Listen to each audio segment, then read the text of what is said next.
welcome to Soul Sparks, where science meets soul.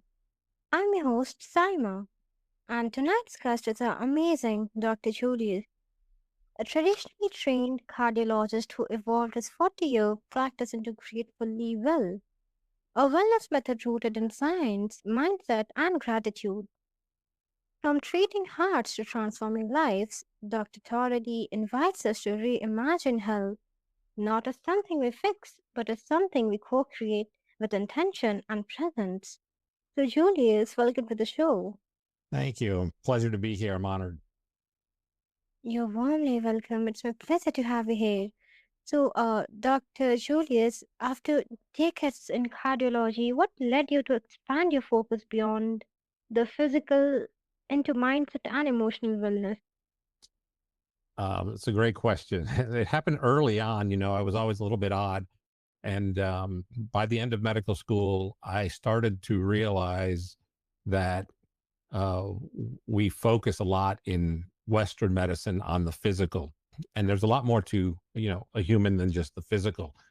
Then as I went into practice, I started to find that a majority of patients that we would see had what are now termed medically unexplained symptoms. What are those? Those are symptoms basically that people get, and we do a thorough evaluation and we don't find anything physical, right? So the poster childs for these are like migraine headaches and irritable bowel syndrome, which are very common. But things like non cardiac chest pain, chronic pelvic pain, um, uh, chronic fatigue syndrome, fibromyalgia. These are all, these can be very disabling or debilitating conditions, and there's no physical findings, but we don't know what to do in Western medicine with these. And so there's no surgeries to do. So we use medicines, but the medicines are really not very effective. But there's an understanding, even within the medical community, that the medical community would call them stress related. I like to think of them as emotionally related. The foundation or the root causes are emotional, and the medicines don't do anything to treat or to get at the root causes. And so, um, as I said, this is sort of the majority of patients that go to see doctors have these medically unexplained symptoms. And so, um, trying to put all that together, it became obvious to me that yes, the symptoms are physically, because they're physically sort of based, but they frequently have emotional, mental health, emotional, behavioral, maybe cultural, social kind of components to them. So we need to address those as well. Hmm. That perspective is so powerful and it really speaks to your evolution, not just as a doctor, but as a whole human being, I must say. And what you shared highlights something we often overlook in modern medicine. And What's it's clear that your journey has, made room for something deeper than treatment. It's about transformation, right? Yeah, very much so. So it's really getting the other problem we have in the United States, is that patients put all of the responsibility for their health care on the provider, right, the physician, and they don't take any responsibility themselves. So in other words, if they go and they have, let's say they have migraine headaches, right? Um, Patient might be a 40-year-old female who has two, maybe young teenage kids. She's working. She also, has a husband, and just a lot of stress in her life, and Mhm. has migraine headaches that may be disabling or debilitating at least. Um, and so she goes to the doctor, and the doctor gives her a medicine to prevent migraines, and then another medicine to treat the migraine in case she gets one while she's on the preventive one. And then, he says she's probably depressed because of, all the stress. And so he gives her maybe an antidepressant, and maybe she's not sleeping well. So something to help her sleep. And maybe she's anxious and gives her something for, as a sedative or whatever. So now she's on, three or four or five medicines, and none of them, again, help her deal with this chronic stress issue. Right. And so that transformative part is really getting the patient to see that they are not prisoners, to the healthcare system. They can take some responsibility for their healthcare, and there's things that they can do. And so with what I've started, it was a company called Gratefully Well, which is basically a digital education platform. There's a newsletter on Substack, and it helps people first understand how these emotions can cause physical symptoms. So there's a physiology to that, right? That they need to understand, and so they get to understand that, and then things that can be done about that, right? And then tools to give them tools to move in a direction where they can again start to take some responsibility for the healthcare. And usually it's in regard to the way they perceive their situations, right? So they work on that as well. That's noteworthy. Now, you emphasize the power of mindset in shaping health outcomes. So, can you share that how do thoughts and beliefs actually affect the body? Yeah, it's a great point, right? So we don't talk much about this, or we don't think much about it. But let's say you're laying at bed at night, you went to bed, and you just fallen asleep, and you hear a noise downstairs, and you wake up. It startles you, right? So now your heart rate's racing a little bit. So now you have a thought. Maybe someone broke into the house. That's just a thought. So now your heart races more. If you measured your blood pressure would be up, your Mhm. heart up. And then let's now say, oh, maybe it's not one person who broke in, maybe two people broke in. Maybe they're going to come upstairs and they're going to do these terrible things to me and my family. These are all thoughts. Mm-hmm. And the more you think about this, right now, the blood pressure's higher, the heart rate's higher. Now, believe it or not, your sugar goes up, your cortisol levels go up, right? And then you go downstairs, you get the nerve, you go downstairs and you see something like a broom fell over and knocked over some boxes or something. You say, oh, that was the noise. Okay. So now you relax, right? You get back in bed and slowly your heart rate goes back down and things like that. So what happened there, right? The response, the physiology that was occurring in your body was it was exactly the same. No one broke in, but the physiologic response your body had was exactly the same response you would have had someone broke in. So it's not the break in that you respond to, it's the thoughts that then do this. And so what happens with a thought, right, is it activates different parts of your brain. And we don't need to get specific there, but you have the amygdala, and these are all subconscious areas of the brain, the amygdala and the hypothalamus and things like that. And when you have these thoughts, you secrete hormones and neurotransmitters that then cause physiologic changes in the body. And so people don't realize how important that a thought is. And then, a belief is nothing more than a recurring thought. So beliefs are more chronic. So thoughts can be acute, right? Like the one that we just discussed at the middle of the night becomes a belief, a chronic issue, right? Like the woman we talked about with the migraine, she believes, that she has to work hard to make extra money because the family needs the money, and she believes she has to do these certain things to be a good wife, and do these certain things to be a good mother, and these certain things to be a good employee or a good neighbor, right? Those are all beliefs, right? And those are more chronic, but those all cause physiologic changes as well. And those, ultimately are all under what I call mindset, right? So when we think of mindset, we think of like peak performance, and we think of, what athletes do. And we, think of these different, or maybe what we do in meditation and such. But but those are really under the umbrella of what I think of as mindset. Mm-hmm. That's such a clear and empowering way to put it. Like the way you explain the connection between what we think and how our body responds really highlights how dynamic and intelligent the human system is. And what you're saying reframes the mindset from something abstract into something incredibly practical. It like gives people agency not just over how they feel emotionally, but how they heal physically. And you have broke that down with So much clarity. Thank you. Yeah, you're warmly welcome. Now, I'd love to hear about the gratefully well method. Like, how does gratitude shift someone from passive patient to active healer?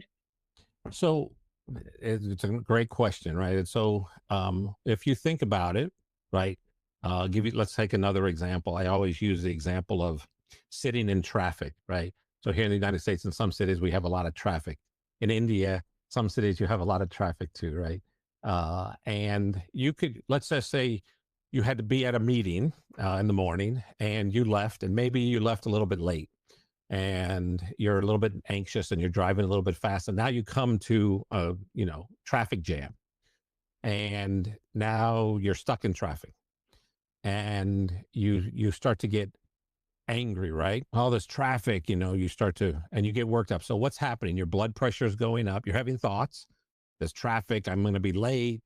Your blood pressure's up, your heart rate's up, again your cholesterol and sugar go up. All these things are, all these thoughts you're having are cause all these negative physiologic changes in your body, right? And so, and maybe you're beating yourself up a little bit because you left a little bit late and you said, I should have left earlier. Why do I always leave late? What is wrong with me? I'm such, I'm never on time. What, I'm a terrible person. So those are also compounding the negative physiologic changes, right? So now you are stuck. So you could say, stop everything, all those thoughts. And from a gratitude perspective, right? This is what I use. I use this as a tool to reframe your thoughts. So you could say, okay, there's nothing I can do about the traffic. That's what is, right?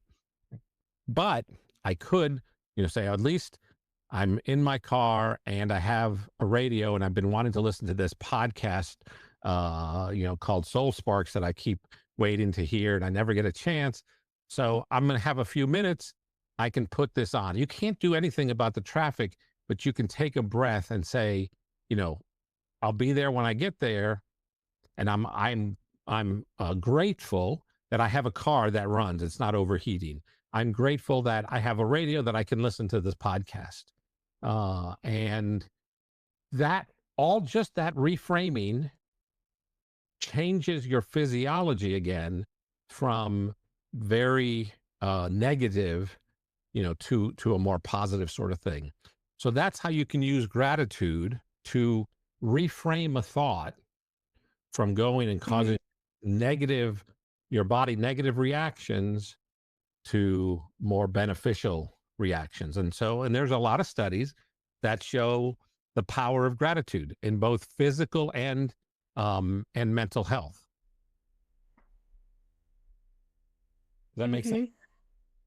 Yeah, that makes sense. That completely makes sense. And what really stands out is how gratitude moves us to fear and into presence, like moves us out of fear and into presence.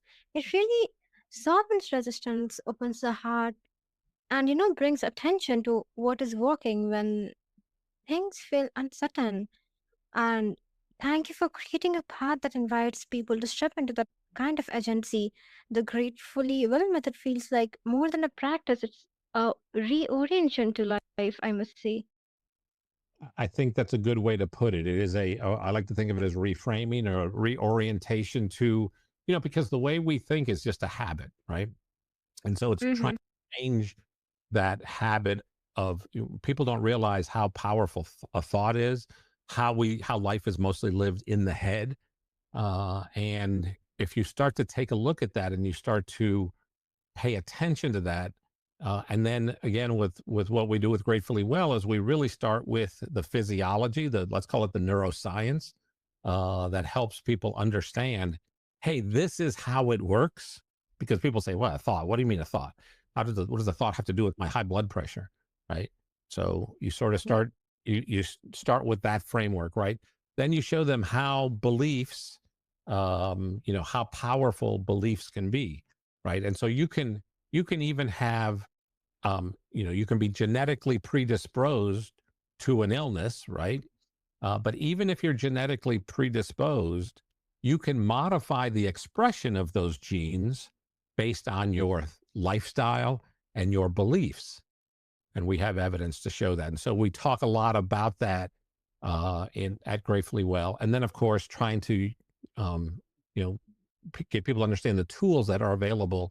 Again, these are ones that I just use, but I find gratitude to be sort of instantaneous, right?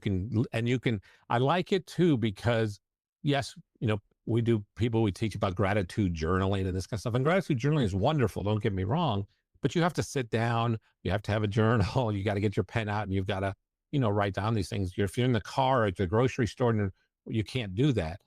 With these methods that we sort of try to teach, you can do it. I call it on the fly, like that example in the car, right? You can do that anywhere. You could be in the grocery store with a big long line, and you're in a hurry, and you didn't expect that line, and you can turn those thoughts around and reframe them using tools such as there's another one I call benefit of the doubt, but there's many tools that you can use. But it's all reframing your beliefs or your thoughts or your mindset. So that's how I like to think of it, as mindset kind of based physiology. Yes, it's incredible that something so simple like belief can shift the entire system. It's not something that we talk about. Certainly, and we don't talk about it much in the West here. I think it's maybe a little bit more in the East, but the East is becoming more Westernized, and the West is becoming more Easternized. I think we need uh, we need Mm-hmm. we need a good balance. Yes, yes, yes, we need a good balance. Now, for someone facing chronic illness, stress, or burnout, what's the first small shift they can make today to reclaim their wellness path? Well, that's another great sort of question. And people always think they have diabetes or cancer or heart disease, and they just, they have diabetes, they have to take these medicines. They have heart disease, they have to just take those medicines. They have cancer, they have to get chemotherapy or whatever. And the reason I like the Gratefully Well method, and the purpose of it is not to replace everything we do in Western medicine. All of the things that we teach are basically can be added on to your standard therapy. So let's just say you have cancer and you're getting chemotherapy. So we have a gratitude recording that you can listen to while you're getting your chemotherapy. And basically, it's a guided meditation, like a relaxation. But then there's a gratitude component where you basically, are grateful for your physician, knowing that they're well trained, they know how to they know how to make the diagnosis, they know how to use the drugs. You're grateful for the nurses who know how to administer the drugs and start the IVs and take care of you. You're grateful for the technology, the tests that are available to diagnose the disease, the biopsies. You're grateful then for the radiation treatment if you need that. And then you're even grateful as for the chemotherapy that's being infused. This is not positive psychology where you're trying to be positive all the time.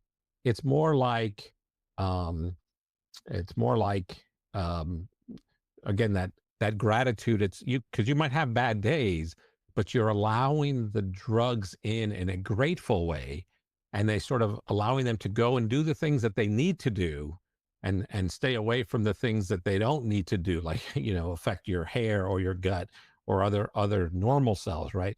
And when people use these recordings, um, in in addition to the chemotherapy, they seem to feel better, right? We haven't done studies to show that it actually lessens side effects and things like that, but people have at least a tool that they can use because when they go get chemotherapy, they know they're going to get sick and things like that. So they get very anxious even before they leave the house to go to the center to get the chemo, right? And so this gives them a tool that they can again use to reframe their thinking instead of uh, instead of letting the chemotherapy and kicking and screaming, go, I hate this. I wish I didn't have to get chemo. This is terrible. My hair's falling out and I feel awful. Instead of that, where you can say, I'm letting this drug into my system in a good way, in a grateful way, and I appreciate that this drug, is able to treat my cancer, and there's treatments out there, and that changes the way your body responds to the chemotherapy, as an example. That's such a reassuring place to begin. It reminds us that healing doesn't have to start with a massive overhaul. It can begin with a single intentional shift in how we treat ourselves. And what I love about your approach is how it honors the peace of the person. It's not about pushing or fixing, it's about reconnecting, recentering, and taking that one small, compassionate step at a time. Very well said. So that's yeah, I think you summarized it nicely. It's trying not to beat yourself up, right? Mhm. Why did I, if you have diabetes, let's say maybe in the US, that's a big deal. People, have gotten very sedentary. Our food has gotten terrible, a lot of processed food. People have gained a lot of weight, and diabetes is epidemic right now. And you can beat yourself up saying, why did I let myself get so, obese or so deconditioned or what have you? You could and beat yourself up, and that only raises your sugar up even more, because cortisol raises blood sugar. But you can also look at that and say, hey, I'm grateful that there are now drugs, good drugs that are available. The drugs are fine, but in addition, I can now start to take some control of my life, and I can start to live a more active life. I don't and we talk about we don't I don't tend not to use the term exercise or diet. In exercise, people have a negative connotation, where they think they have to go to the gym and get on the treadmill and they hate it and lift weights. So you live a more active lifestyle. If you have a family, maybe instead of sitting and watching TV, you go on a hike, right? Or you go for a bike ride. Instead of, and then when we talk about diet, it's not necessarily about losing weight. It's, hey, let's eat more, whole foods instead of processed foods. Let's try to eat, just be more cognizant of what we're eating, and then the weight loss will just happen. It'll happen on its own, as opposed to you fighting against it, so to speak. That makes so much of sense. So, listeners, if you're feeling disconnected from your body or burned out by your health journey, pause and give thanks and follow Dr. Julius' work with Gratefully Well. And remember, your health isn't just physical, it's emotional, spiritual, and beautifully within your power. So, let gratitude be your own medicine. Let mindset be your superpower.